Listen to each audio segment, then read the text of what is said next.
It's funny that with what we're doing with the planning for the episode is exactly what we're about to be talking about with doing the episode.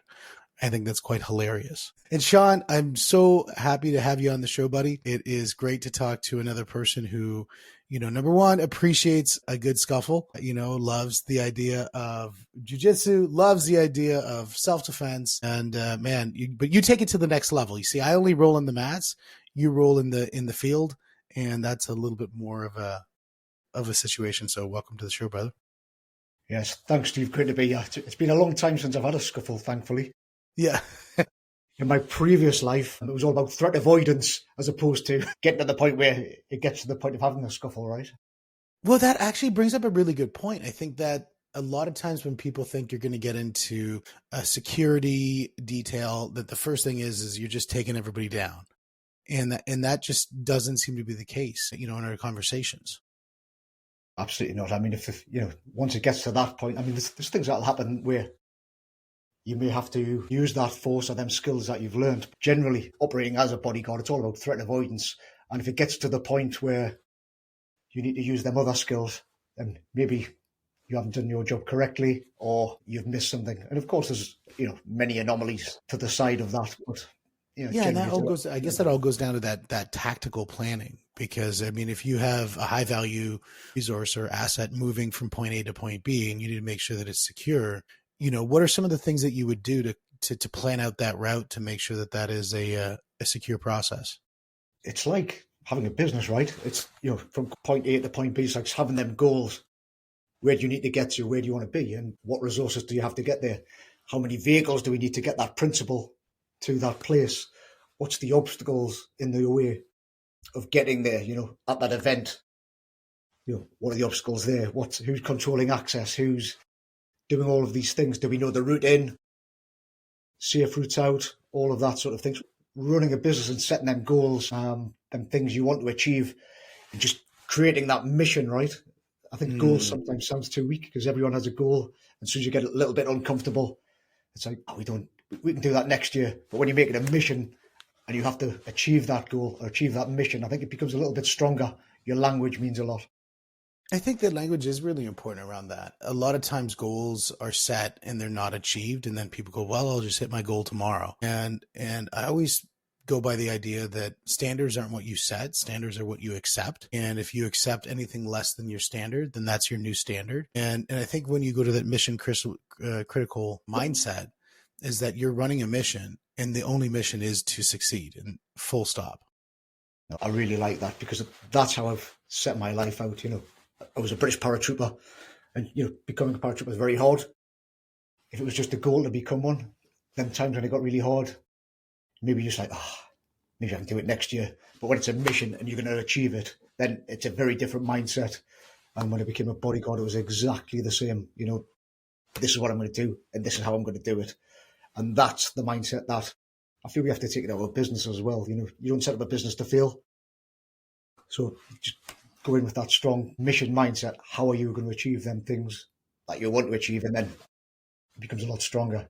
Now let's look at one of the examples. So let's play the bodyguard example out. And, I think there was a famous movie called The Bodyguard. So let's see how truthful some of these things are. What does it typically look like? What were they trying to achieve? Where are they trying to go? Who are these people? And what is a normal day in the life of a bodyguard look? It's really interesting, actually. It's certainly not Hollywood, how it's depicted in things like The Bodyguard. I remember my very first day of bodyguard training. I remember we turned up from the airport because I'd done the course in South Africa, and we turned up. I had jeans and regular clothes on, and there was a fitness test at the start of the course. But you presume when you turn up, right? We're getting introduced, filling in the paperwork, and they'd say, right, now go and get changed because we're going to do this fitness test. I remember we filled in the paperwork, and he goes, right, outside. We're all outside. And then we get set off on this, it was like a mile route that you had to do, and there's the press up, whatever the test was at the time. I remember thinking, we're not getting changed for this. I remember you said, when something happens in real life, you don't get a chance to put your shorts on. You have to operate in the way that, and it just set the tone from day one, and it was like, got you in a real good frame of mindset. Mm. And things like the Yeah, the bodyboard. frame of Yes. mindset around that, I think you hear this a lot of time from a business acumen standpoint is, don't ever be getting ready, always be ready. Hmm. And, then, you don't have to waste time when that moment hits. And that sort of, I think, is very akin to that. Yeah, because it's like the rabbit in the headlights situation, right? Do you that fight, flight, or freeze? And if you aren't ready, you aren't prepped. If you're not in that, what they call it, code yellow, you're aware of things that could happen. It's just easier to maneuver and find a different way to achieve what you're trying to achieve. But if you're completely blissfully unaware and something hits your business or your life, whatever it is, it's going to hit you a lot harder. So you're doing a run, you're doing obstacles, you're wearing your Levi's jeans and button-up shirt, and hopefully not too many stains on it at the end. And then what happens next? What is the next part of the training that you go through? God, the first week was all about, it was medical training. Actually, it was really well known because I did it in Cape Town, South Africa. And another good lesson there, by doing the training out there and taking myself out of the comfort zone of where I lived in the UK, was really key, because doing the training during that first week, I remember that they run ambulance shifts as well. So during your training, you go out with the paramedics, attending to real life situations. So, if your principal gets hit, we need to keep them alive as well, right? And you can learn everything in a classroom, but there's nothing better than getting real, hands on in real life. And I remember one of the first calls that we had, there was someone who'd been stabbed 7 times. And I remember me and the guy that I was on the course with, we turned up and we had the big paramedic bags. And I just presumed that, we're going to watch these paramedics going in, we're taking the experience, we're giving them the kit. I remember we turned up at the incident and they went, right, crack on. And we're like, wow. And the only time they stop you is if you're going to do something that would endanger that person's life, or cause harm. And really, when you actually doing that, getting the hands on, plugging the hole, all of that sort of thing, that's when you really learn them lessons really kick in, because you're actually doing it and you're seeing the pressure required, what's causing pain, what's not, and getting that real hands on. There's just nothing like that. Yeah, my wife was a paramedic for about 15 years, and I always do believe that being a paramedic is one of the toughest jobs on the planet, because you're going to moments where people are in the worst moments of their life. Typically, they're not inviting you to the birthday party unless something went wrong, and you're showing up to help them for a moment, not for a full management of the system, but you're just there for this little moment. And you just got to get them from point A to point B, and in the best way possible, in the safest way possible. But really, you're dealing with massive trauma every single day, every single day. And it's one of the toughest jobs, because then you finish that day of trauma and you go home and sit on the couch with the kids and you got to process it. It's one of the Yeah. hardest jobs you can possibly do. Yeah, and it can really impact some people, right? Because not everybody handles it in the same way. And it's like being a soldier. You know, you can train for these, train for different scenarios, but until, I guess bullets start coming the opposite way, that's when you find out really, what you have in you. And you'll find a lot of time there's a lot of, guys who can talk a big fight or something, but when the rounds come down, it's very different, because it's not a training scenario. Then you can really lose your life, you can lose limbs, all of that sort of thing. And it is, it Yeah, is mindset. 100% mindset. I think for a fight or a difficult situation, even sales, it doesn't really matter what the environment is. But the mindset is so critically important, because most people, they go out and they take all these big fancy training courses, and they learn all these fancy techniques, and then when it comes time to implement them, in that moment when the stress level starts to go up, and then to the degree that you are stressed is the degree of how low you're working on your level of technique. Is the greater the degree of stress, the lower you are going to perform on your level of technique. So the easiest way, in my opinion, always to increase your skill in the moment of duress is reduce your stress. Would you agree with that? Yeah, absolutely. I think one of the great things, right, is like Tony Robbins, when he says, where focus goes, energy flows. So if you're going to, whatever you're going to do, if you're going to go and do a big talk in front of, 1,000 people, and if you're sitting there before you go out, and I used to have this terrible fear of public speaking, and if you stand there before and going, this is going to go wrong, I'm going to forget my words, I'm going to forget my line, I'm going to, guess what happens when you go out there? you forget your lines, you forget your words, right? Yep. But if you Yep. completely turn that upside down, you go, actually, I'm going to go out there and this is an amazing opportunity. I'm going to deliver this value to all of these people. Then you start having a different conversation. You have a different outcome. And that's no different, like you say, training under duress. You need to put yourself in that scenario, go and practice it in front of people. Well, that's why I love podcasting when you talk about public speaking. I think so many people have this massive fear of getting on a stage. I was just on a stage this weekend in front of 1,000 people, and it didn't faze me one bit. Mm-hmm. And, put me back 3 years ago, I'd probably be nervous. I'd be practicing 8 times a week or 8 times a day, rather, leading up to it, just to make sure that everything was perfect. And then walking the room and doing all this other stuff, where I just got on the stage and I just talked. And the reason being is because I've just done it so many times through podcasting that I'm on a digital stage. But so what? There's a bunch of people sitting out there. It's the same darn thing as the internet. There's a bunch of people sitting out there. And as soon as you realize that, it makes it so much easier. Yeah, it's just about reframing it, right? I remember someone saying to me, tell me something you're good at. Say it was you and you jiu-jitsu, for instance. Why are you good at it? Because you practice it, you train, you do it, you roll with people at different skill levels. You've done it 100 times. It makes you better each time you do it. So if you've got a talk that you're going to deliver in front of 1,000 people, what do you have to do? You have to go and do that, right? Deliver it, feel it. And the more time you do it, the better you become. It's not rocket science. Well, you got to feel failure too. Yesterday I was at the gym. I had been training for about a week because I'd been on the road. And so I got back to the gym and I'm 49, so I'm not a spring chicken. It takes me a little bit to recover. And so I'm going to play a very sort of coy, safe game to make sure that my back's protected, to make sure my knee is protected, to make sure I don't overextend for, getting, tennis elbow or golfer elbow, like all the crap that happens as you get older. I have to play this sort of defensive game, let alone play jujitsu. And I got murked last night. I did not do well. I just, it didn't, I got tapped a bunch of times and whatever. And I'm totally comfortable with that. Yeah. Because I know it's just like one moment. And I know next day when I go to the gym and now my back is going to feel a little bit better. Now my knee is going to feel a little more excited because I've got a little bit of exercise now. I'll go and murk them all again. And so it's just a matter of that. I'm okay to lose because I know I'm winning in the long game. Yeah, it's not losing, right? You're learning, Yeah. Well, I was protecting my that back way. at the time. Next time I have to defend that, or I have to do something different, and it's no different in business. Yeah, when we look at the idea of goals and missions and tactics and all these other things, I think there's a lot of people out there who really work at the very lofty level of, you start with why, like Simon Sinek, which I think is a great book. But I find the biggest challenge in most people has nothing to do with that level.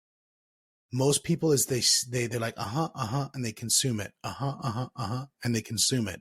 But they actually never turn it into a mission. They never turn it into actual practical action that moves their day forward. They get into this stall moment. And I know one of the things that's really important for you is that making mission practical. In other words, getting it so that they're actually going to get into action and doing something. And I really want to hone in on that.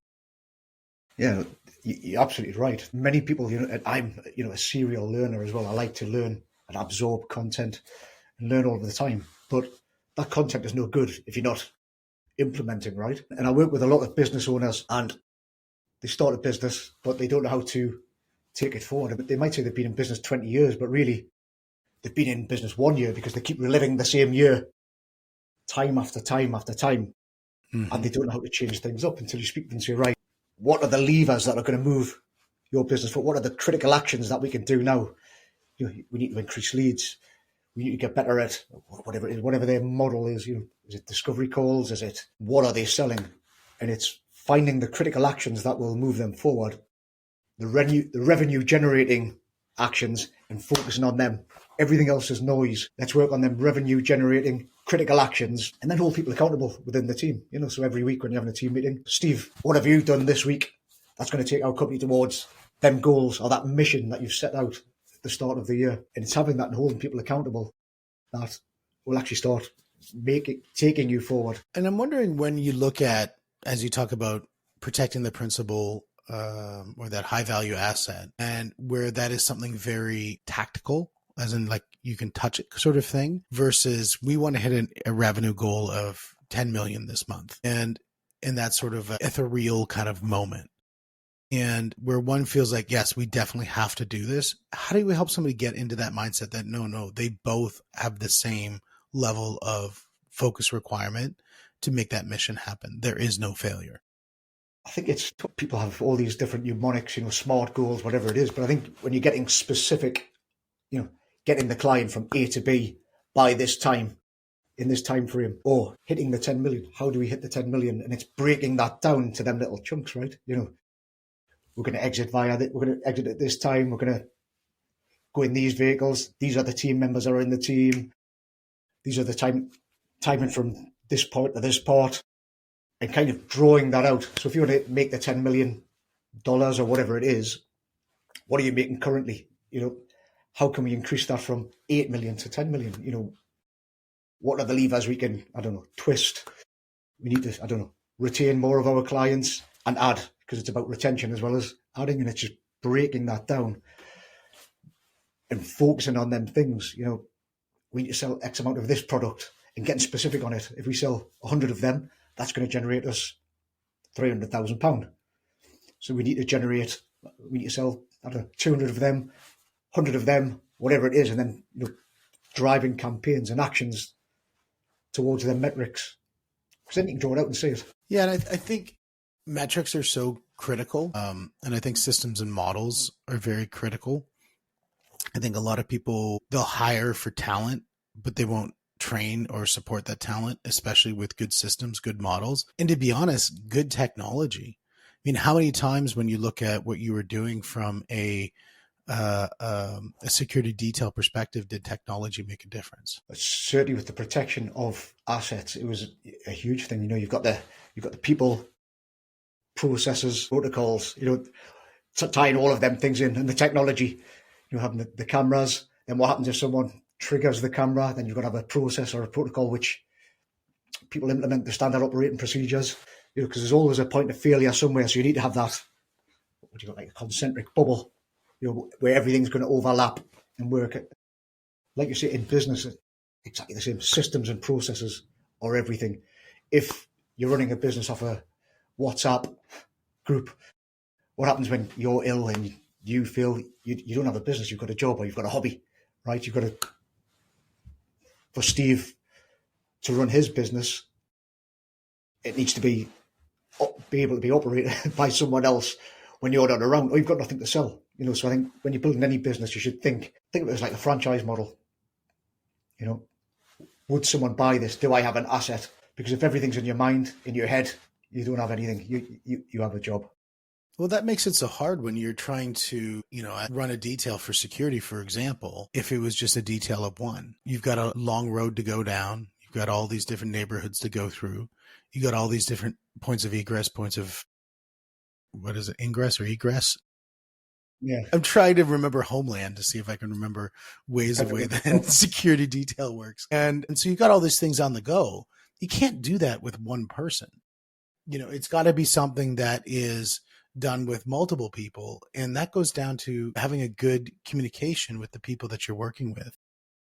It's having communication and it's having trust.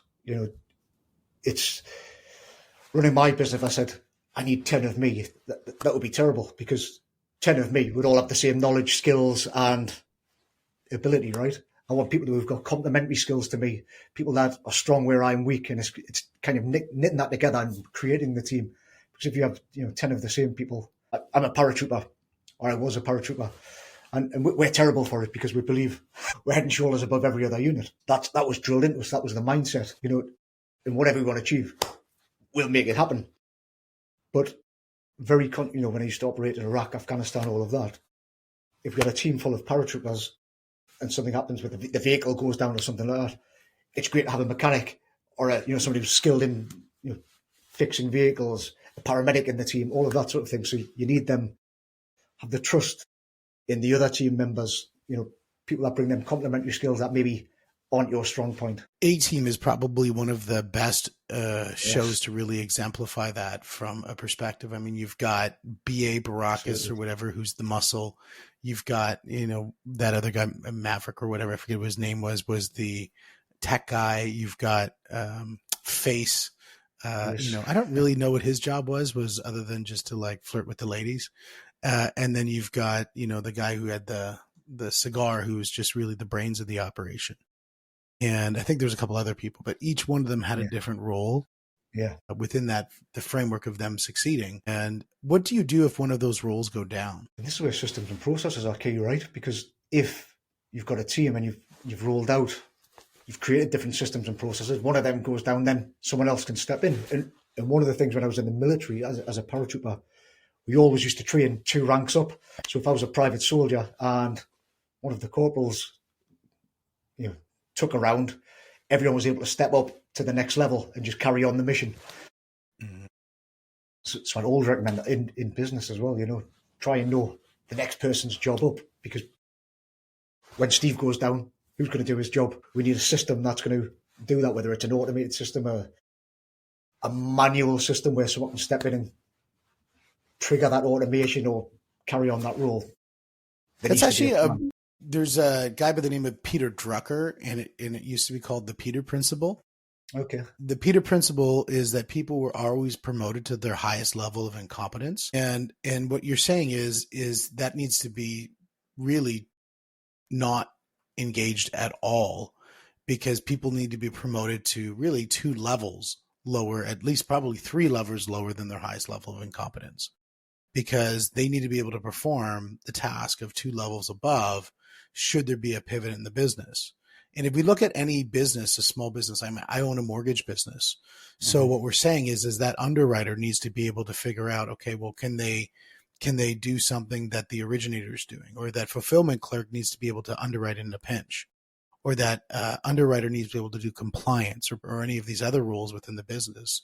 Because should somebody get sick, or should somebody leave, or any of these things, you've got that immediate rollover into some other asset within the business, rather than having to go out and spend 6 months and recruit. I don't know the mortgage business, but I think, yes, absolutely. If someone goes down and you've got a team that you can utilize, I think it's having the trust, when you've got the systems and processes of onboarding people and they know their role, and you've got that onboarding process, right? So they learn that Steve goes away for a week, you can bring someone else in to fill that role or whatever. Or you've had someone in the team for a long time, they understand the atmospherics of the business, the personality of the business, so they're already there. And it's easy then to step up, right? I know what Shaun does. Shaun's going on holiday for a week or whatever it might be. Are they able to step up? Absolutely, because they've worked for me for X amount of years, or they've seen how I do things. They've been molded in your So how do you convert that from I can step up in a pinch to doing that person's job to why don't I have that person's job rather than my lowly job? The idea that they say, well, I could probably do a better job. It's really interesting, actually. When I first became a self-employed, so when I came back from hostile environments, Iraq and Afghanistan, I remember working for a company as a contractor, as a bodyguard, and they used to call me when some really big clients come in. Shaun, can you be here at 2:00 in this dress at this place? Yeah, absolutely. Be there, turn up on time, look the part, do the job. Task finished at the end. Well done, Shaun. That was great. Next time the client comes in, oh, we'd love Shaun again. So it came to a point where every time a new client came in, it was like, oh, we'll send Shaun because he looks the part, turns up, does the job. And there was a number of people like that. But at that time in my life, I just had 2 kids and I wanted stability. I wanted to know what I was making every month. I was just at that point where I wanted that regular income. And when you were bouncing from job to job, task to task, you could have months where you make absolute fortune, some months where not so much.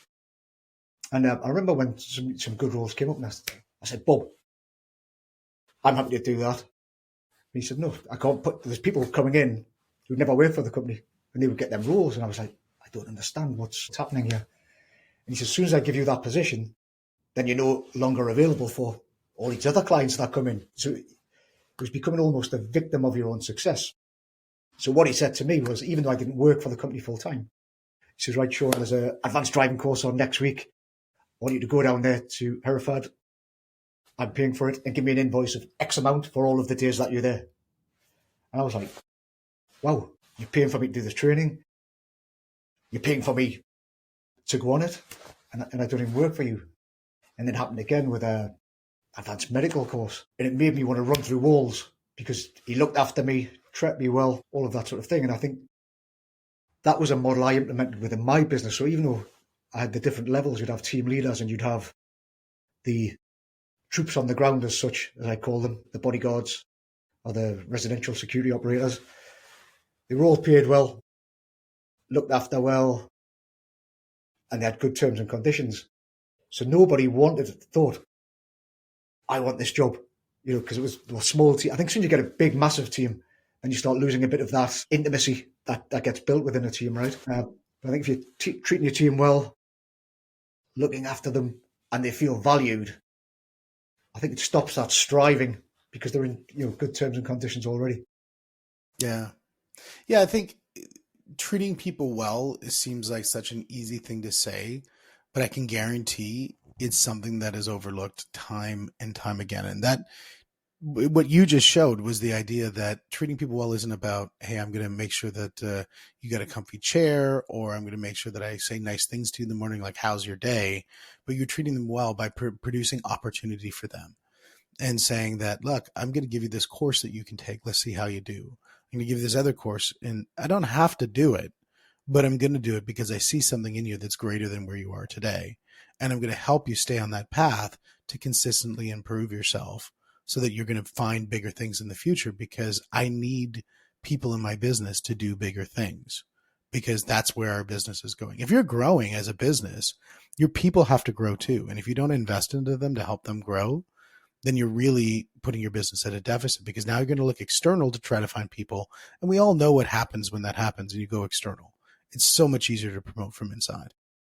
It's about knowing the personalities as well, right? Because once you know the personalities and you know how to the levers to get the most out of people, I've worked in the high net worth billionaire space for a number of years, and what I found is they always seem to have the right skill of the right amount of bonus to keep the people happy, in each of the positions.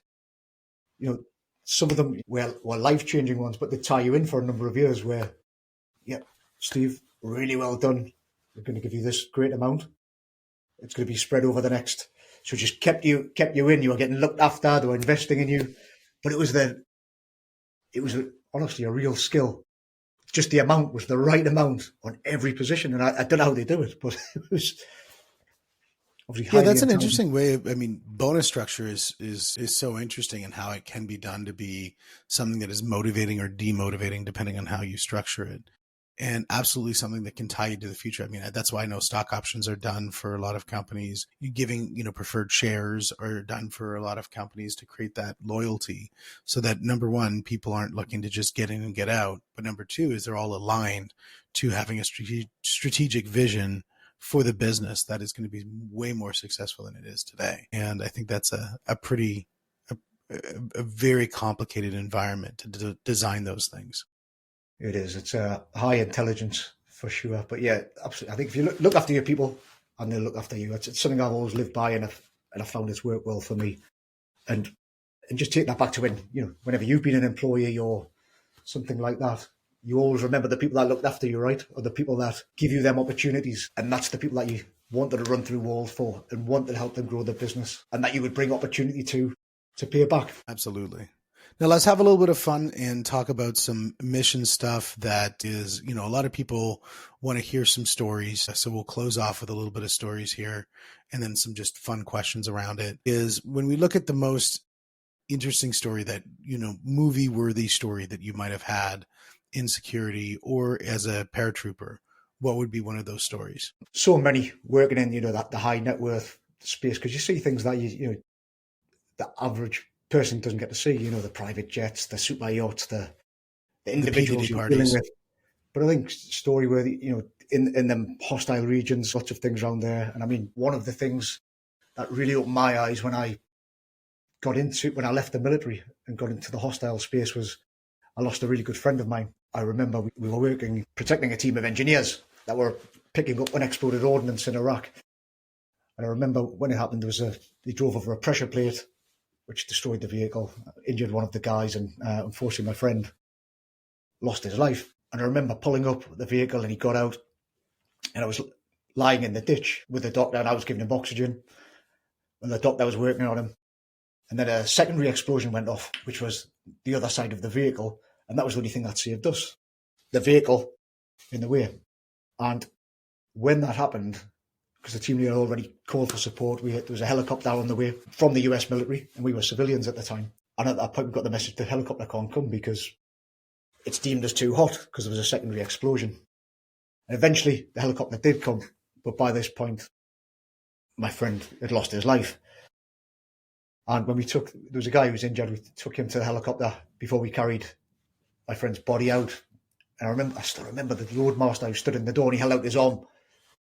And he said, "I'm sorry, I can't take the body because he's dead." They could take the guy who was living because he's still alive and we can provide care to him.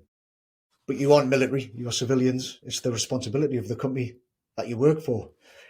And I just remember that hitting home like a hammer. I'm now not in the military, I'm a civilian. And that was my first task as a civilian. And thinking, God, you really are, on your own. And I remember we loaded a friend onto the back seat of our vehicle, and we drove back to the camp where we were staying. And I remember the big crowd of people waiting to receive us, and they gave us bottles of Gatorade at all the American camps. And that's when I took bottles of Gatorade, and I drank this bottle, and it just disappeared straight down the throat. And gave me another one. It was just the adrenaline of your body just sucked in all of the, and it was just a weird experience. I remember just sitting there, you look at your hand, shaking. I was never afraid when I was in Iraq, Afghanistan, any of these places. I was excited to do the role that I was doing. And when I left, finally, when I had my second child, I remember being on a flight and I ordered a whiskey, and I didn't drink whiskey. I was going back for the birth of my second child. And I had a whiskey, and I'd made the conscious decision there and then that I'm not coming back. I'm going to make it happen in the UK, back in the UK, start a business. I'm going to make it happen by hook or by crook. So I made that decision without having a job. I was coming back, second child, and then I ordered another whiskey. And it was just like even though I feel like I didn't carry any fear when I was there. It's like the weight of the world just, coming out. I still had my arms, still had my legs, where many of my friends didn't or weren't so lucky. So it was at that point I realised you do carry something. It's how you compartmentalise it and switch it off. That's one of the skills I have. Just switch that off, because you're focused on the mission, on the job. Yep. And I'll deal with that later. And that later was, when I knew I wasn't coming back to that country. Now I'm doing a different role. I never knew I carried anything until that. Yeah, it's so interesting, the processing of tough situations and how that happens. I think a lot of people who are in first responder roles, a lot of people in the military, private sector, security, there's a lot of processing that has to happen. And it's a lifetime, to be honest, of processing to get past a lot of the things that people have seen. And I have nothing but respect for people who are first line workers. I have nothing but respect for people who are in the military, because it's some of the hardest jobs, and all the rest of the population benefits from it for other people having to go through it. So first of all, thank you for your service. Second of all, it's been an absolute pleasure having you on the program. Shaun, I know you've got your website, the shaunwest.co website, pretty easy to find. And guys, look him up. What a great person to have. I was thinking about, when we were talking the last time, I was thinking about, a lot of people want to get some activity happening in their office. And there was this Terry Tate video that came out so long ago. It was this football guy who'd come in the office and, tackle Doug because he didn't put the cover letter on his TPS form. And I think, Shaun, you're that guy going into the business, maybe not to necessarily tackle them or to, take them down or anything like that, but certainly to put some mission critical work into that business and put up the strategies and tactics. So, Shaun, it's been an absolute pleasure having you, my friend. Pleasure's been all mine. And that Terry Tate advert, if you haven't watched it, you sent me it before, and it's an absolutely cracking one. Oh, man, it's the best. I mean, I played rugby for like a long time, and so I love a good tackle, and man, can that guy throw down.